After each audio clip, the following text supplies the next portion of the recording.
ఏడడుగుల బంధం పార్ట్ 105 రచన మీనా కుమారి గారు. కృష్ణవర్మ ల్యాప్టాప్లో చూస్తూ ఉన్నాడు. మోహన్ వర్మ మాట్లాడడం మొదలుపెట్టాడు. నేను పరామర్శించడానికి రాలేదు. ఉన్న ఆస్తులు మా నాన్నగారివని నాకు తెలుసు. 3 వంతులు పైనే రవివర్మకు ఇచ్చి 1 వంతు మాత్రం నాకు, అనురాధకు కలిసి ఇచ్చారు. ఇదెంతవరకు న్యాయం అన్నాడు మోహన్ వర్మ కోపంగా వసుంధరాదేవి గారి వైపు చూసి. రవివర్మ ఏం మాట్లాడొద్దు అన్నట్లు సైగ చేశాడు. రవివర్మకు ఫోన్లో మైక్ ద్వారా చెప్తున్నాడు సీక్రెట్గా కృష్ణవర్మ. వాళ్ళని మొత్తం మాట్లాడనివ్వండి. అసలు ఏమిటో మనకు ముందుకు తెలిసాక అప్పుడు మనం రంగంలోకి దిగాలి.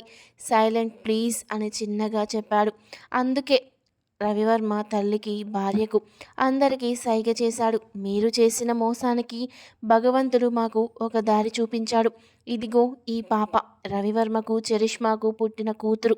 ఇప్పుడైనా ఆస్తిలో సగభాగం పాప మీద రాస్తే మర్యాదగా ఉంటుంది. లేకుంటే నాకు ఉండే పద్ధతులు నాకున్నాయి అన్నాడు మోహన్ వర్మ. సాధన వర్మ ఆశ్చర్యంగా చూస్తుంది మోహన్ వర్మ వైపు. చరిష్మా చూసి చూడనట్టు ధరణి వైపు చూసి తల వంచుకుంది. అక్కడ ఉన్న కాఫీ కప్పులు తీసుకుంటూ సుచరిత మోహన్ వర్మ ప్రవర్తనను గమనిస్తూ ఉంది. వసుంధరాదేవి గారు నవ్వుతూ, ఆస్తితో ఎవరికి ఏమీ సంబంధం లేదు మోహన్ వర్మ. నిజానికి మీ నాన్నగారికి ఉన్న ఆస్తులు మొత్తం కూడా హరించుకుపోయిన తర్వాత నాతో పెళ్లి జరిగింది. మీ నాన్నగారి పేరు మీద ఉన్న ఫ్యాక్టరీ కూడా మా నాన్నగారు కొన్నారు. అప్పుడు ఆ తర్వాత ఆ పార్టీని ఎంతో అభివృద్ధిలోకి తెచ్చారు మా నాన్నగారు. అప్పట్లో ఏవో మూఢనమ్మకాలు అవి ఉండి కుజదోషం అని నాకు పెళ్లి కుదరలేదు. అందుకే రెండో పెళ్లి వాడైనా మీ నాన్నగారికి ఇచ్చి పెళ్లి చేశారు. నేను వచ్చేసరికి నువ్వు చిన్న పిల్లవాడివి. అనురాధ 6 సంవత్సరాల బిడ్డ. కొత్త పెళ్లి కూతురుగా నేను ఏనాడు ఏ కలలు కనలేదు. ఈ ఇంట్లో నేను సుఖపడింది ఏమీ లేదు అని ఖచ్చితంగా చెప్పగలను అంటున్న వసుంధరాదేవి గారి మాటలకు ఇక చాలు ఆపండి అనబోయాడు మోహన్ వర్మ. అమ్మను చెప్పనివ్వండి అంటూ చాలా పెద్దగా అన్నాడు కోపంగా రవివర్మ. ఎందుకంటే అప్పటి వరకు రవివర్మకు కూడా ఏమీ తెలీదు అసలు కథ. నీకు తెలిసినా తెలియకపోయినా, అర్థం చేసుకున్నా చేసుకోకపోయినా నిజం చెప్పాల్సిన అవసరం నాకుంది మోహన్. మీ నాన్నగారు బంధువులు దగ్గర కూడా అప్పులు చేశారు. అవన్నీ కూడా నేను మా నాన్నగారి సహాయంతో తీర్చేశాను. నాన్నగారి వల్ల పెద్ద పెద్ద వాళ్ళతో మాకు ముందు నుండి వ్యాపార సంబంధాలున్నాయి.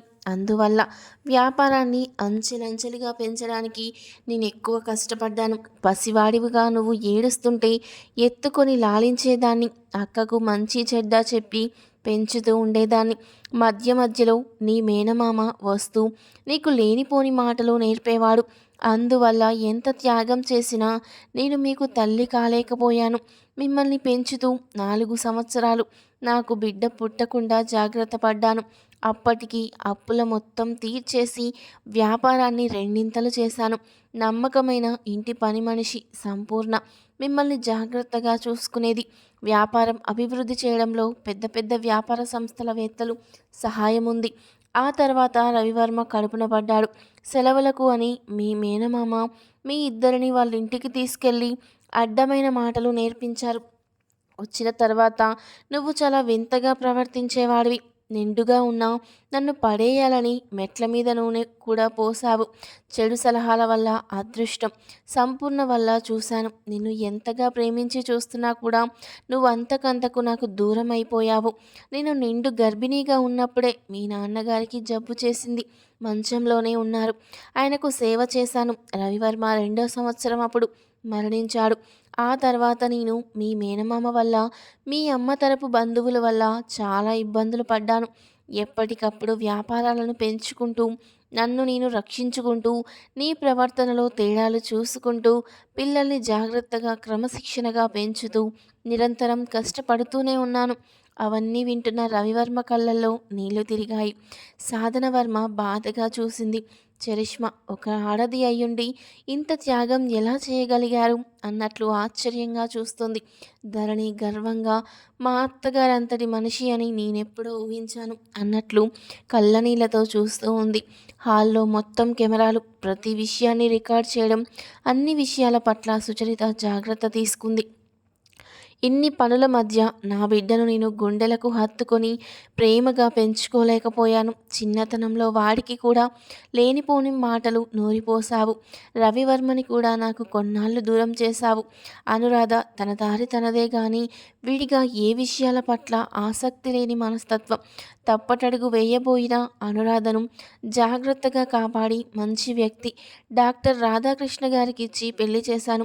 ఒక మంచి కుటుంబంలో పుట్టిన సాధనను నీ జీవిత భాగస్వామి అయ్యేలా నేనే చేశాను. నా ప్రమేయం లేకుండా నువ్వే ఇష్టపడి చేసుకున్నట్లు పరిస్థితులను కల్పించావు. అప్పటికైనా నువ్వు మంచి చెడ్డ తెలుసుకుంటావనుకున్నాను. నువ్వు తెలుసుకోలేదు. మీకు వ్యాపారం పెట్టినప్పుడే ఇక్కడ కూడా మరొక వ్యాపారం పెట్టాను. అది ఎంతో డెవలప్ చేశాను. నేను విజయవాడలో బెంగళూరు లాంటి మహానగరంలో అంతకు 4 రెట్లు పెంచాల్సింది పోయి నీ సమర్థతను నువ్వు చైతన్యపరుచుకోకుండా అనవసరమైన దారుల వైపు నడిచావు. మన చుట్టూ ఉండే గొప్ప గొప్ప వారిని మనం ఫ్రెండ్స్గా ఎంచుకునే విధానంలోనే జీవితంలో మలుపులుంటాయి. అటువంటి మంచి స్నేహితుల రక్షణలో నేను ఇంతగా ఎదిగాను. చెడు స్నేహాల వల్ల నువ్వు అలా ఉన్నా ఆస్తులు పోగొడుతూ ఉన్నావు. ఆయాచితంగా ఒకరి ఆస్తి దొంగిలించాలి అన్న స్వార్థ గుణాలు పెంచుకున్నావు. తప్పు నువ్వు చేసి ఎవరిని అంటావు మోహన్? నిన్ను ఎంతో ప్రేమగా నా బిడ్డలా చూడడం నా తప్ప? నా ఆస్తులలో ఒక వంతు పైనే మీకు పంచి మిమ్మల్ని మంచి దారిలో పెట్టాలి అనుకోవడం తప్ప? ఒక వయసు వచ్చిన తర్వాత తల్లిదండ్రుల మీద కూడా ఆధారపడకూడదు బిడ్డ. ఇచ్చిన ఆస్తులు భద్రంగా పక్కన పెట్టి మన సమర్థత ఎంతవరకు ఉంటుందో అది కూడా మనం తెలుసుకొని కష్టపడి పనిచేసి తద్వారా లాభాలు సంపాదించాలి అనుకోవాలి. అంతేకాని దొంగదారిలో ఏవేవో ప్రయత్నాలు చేయడం అవన్నీ మంచి విషయాలైనా ఎప్పటికప్పుడు మంచి నేర్పుతూ పెంచాను. నువ్వెప్పుడూ మంచి మాటలు వినలేదు అంటున్న వసుంధరాదేవి గారి వైపు చూసి హరికథలు వింటే చాలా చెప్తారు, తల్లి తర్వాత తల్లివి అని ఊరుకున్నాను అంటున్న మోహన్ వర్మ వైపు కోపంగా చూసి పైకి లేవబోయాడు రవివర్మ. నో, అసలు కథ ముందుందన్నయ్యా, ఓ తొందరపడకండి అంటూ కృష్ణవర్మ చెప్పిన మాటలు విని కూర్చుండిపోయాడు. ఏ పెద్ద పోటుగాడులా లేచావు? ఏం చేస్తావురా?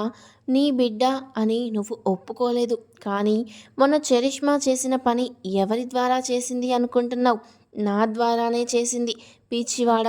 ఇప్పుడు నేను బిచ్చం వేస్తేనే మీకు ఆస్తి మిగులుతుంది. అన్నిటి మీద ధరణి సంతకాలు పెట్టింది. మ్యాటర్ ఏంటో తెలుసా?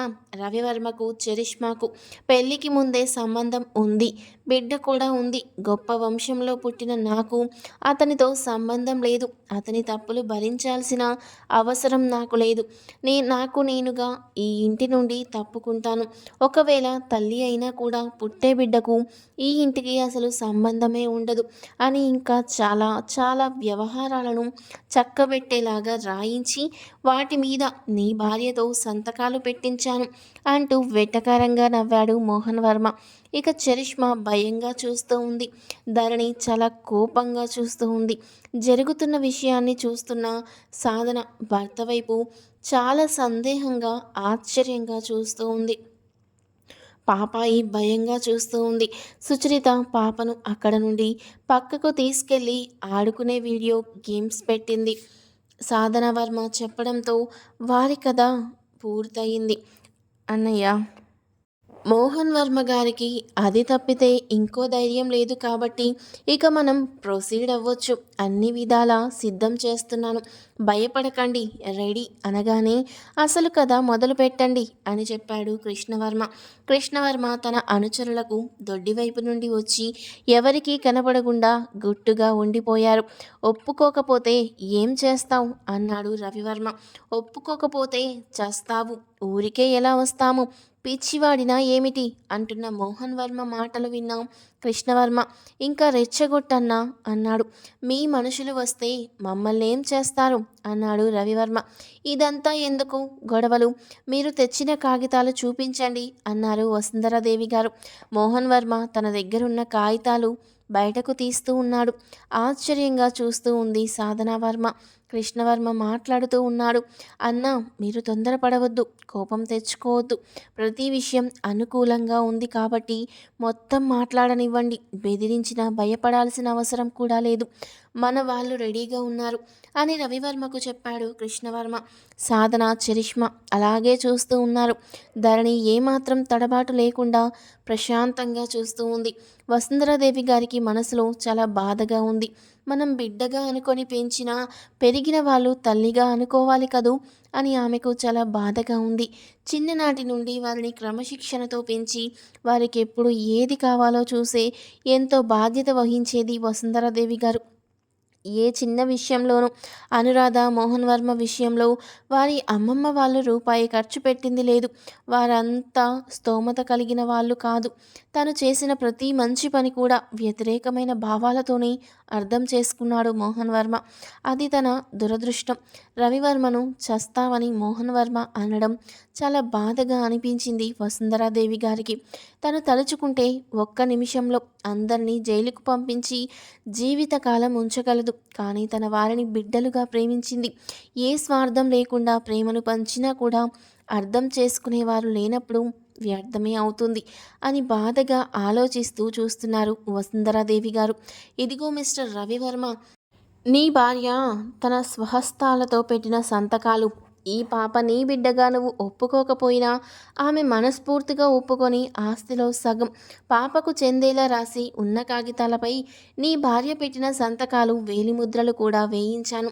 వేలిముద్ర మారేది కాదు కదా అంటూ చరిష్మా వైపు చూసి గర్వంగా నవ్వాడు మోహన్ వర్మ. చరిష్మా మనసులో చిరాకుగా ఉంది. ఈ క్షణంలో బద్దలైపోతోంది నిజం. అక్క మనసు తట్టుకుంటుందా? నా బ్రతుకు ఏమవుతుంది? నేనేమైపోయినా పర్వాలేదు, అక్క బాగుంటే చాలు.